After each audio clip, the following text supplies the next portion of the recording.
Rachel Holt for NESN.com here with Trevor Bayne via Skype, driver of the number 6 Ford Fusion for Roush Fenway Racing. Trevor, thanks for being here.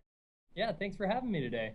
This is a busy week for you now. What's your mindset like in the days leading up to Sunday? It is a very busy week for us. Unfortunately, today's kind of an off day, but other than media stuff, so that's not too hard as long as you'll take it easy on me. But this week will be a lot of fun. We get to start tomorrow with the duels, which we've already qualified for. So we'll start 9th in our race and hopefully work our way to the front. We plan on trying to win the race tomorrow and starting further forward in the Daytona 500. So we have a lot of stuff going on with fans, sponsors, and then on-track stuff going on as well. So we're ready to get to the race, though. These 2 weeks of speed weeks are really long, and there's a lot of stuff going on, but it all comes down to Sunday of the Daytona 500 and trying to get the best finish you can, which we all hope to win.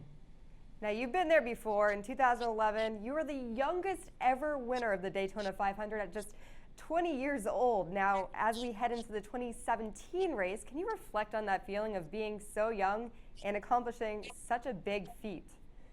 Yeah, I definitely realized I was younger then because I'm starting to feel older at 26. But, a lot's changed in my life since then, but still that win is one of the highlights of my career, or is the highlight of my career that I hope to replicate again one day soon, hopefully this Sunday. But it's one of those things where you look back at it and it's almost humbling to realize that we won it in our first attempt and how hard it is to win this race. I mean, there are guys that in their careers that have had great careers with championships, Hall of Fame, without winning the Daytona 500. And we've done that at an early age, and I hope to, again, go win another race, whether it be the Daytona 500 or one of the other 36 races this season, or multiple. But at the end of the day, I've got a great team behind me at Roush Fenway Racing, with partners with Fenway Sports Group there and up your way. But we love having them on board, and I love driving for Jack Roush, and we want to make his team proud.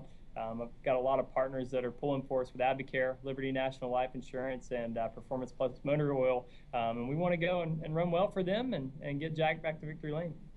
Now, it has to be a calming feeling knowing that you've been there before, but the nerves still have to be running kind of high heading into Sunday. When you're behind the wheel on race day, what are you telling yourself to calm yourself down and make sure you're prepared for the day ahead? Well, Daytona is a very different race than most races of the season. We have 4 restrictor plate races, and those races, if you watch on TV, you can tell that they're different.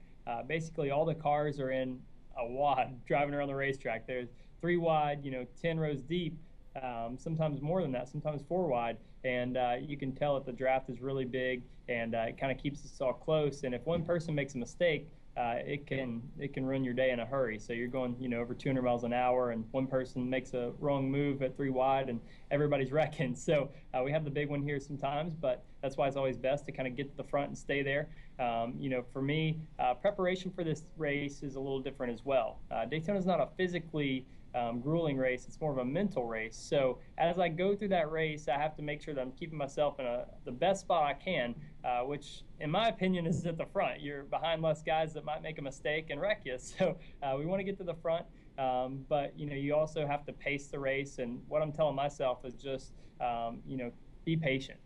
You have to be very patient at Daytona because you can go from last to win the race within 10 laps of the end because of the way the draft works.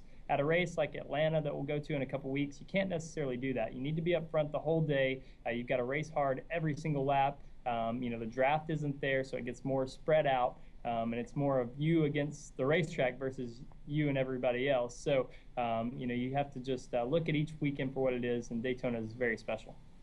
All drivers, including yourself, will have to get used to a number of rule changes this year. And there's always an adjustment period. Is there any one rule in particular that you see drivers having the most trouble with, maybe? Yeah, I don't think the stages that they have set up with extra points are going to make a big difference. I mean, for myself, I race every lap at 100%. It's not like I need extra motivation to go and run up front. I'm already working as hard as I can to do that. Now, for our teams, there will be a lot of different strategy for what point in the race, you may stay out and not pit to try to get some points and then pit later. So that will change a little bit. I think the biggest rules change for me as a driver is the fact that if you get damage, you can't really fix the body on your race car. if you crash enough to have to go behind pit road wall to work on it, you can't come back to the racetrack. So making sure that you're disciplined, that you execute well, that you don't make mistakes, and don't get tangled up in anybody else's mess is even more important this year to get results at the end of the day, because there is no repairing damage and going back out. Not only are you preparing for this big race, but coming up in the near future in the summer, you're expecting your second child with your beautiful wife, Ashton. Now, I want to ask you, is racing in your children's future? Man, I hope not. So I know just watching my little brother, he's, 12 years younger than I am. And I remember when he got in his first go-kart, and, as a kid, when I was driving, I didn't recognize all the dangers and all the different things, and I still don't. But when it's your kid or your little brother driving a race car, you start noticing all the poles, all the, curbs and hay bales and everything else they can hit. So I hope that Ellie wants to play soccer or something like that. Her mom played soccer, so maybe she'll teach her that. But with Levi, there's no telling. He may want to, but it is very tough because we're gone. Basically, I think the hardest part about it, if they want to race, is that we're gone already Thursday through Sunday, and his races would be on the weekend. And we like being a tight-knit family that are together. So selfishly, I hope that he doesn't want to, so we can spend more time together. But obviously, I'll support my kids in whatever they want to do. And I think we're a few years away from having to make those decisions. But I really, really just it just brings you new perspective for life when you have kids, and I've really enjoyed it.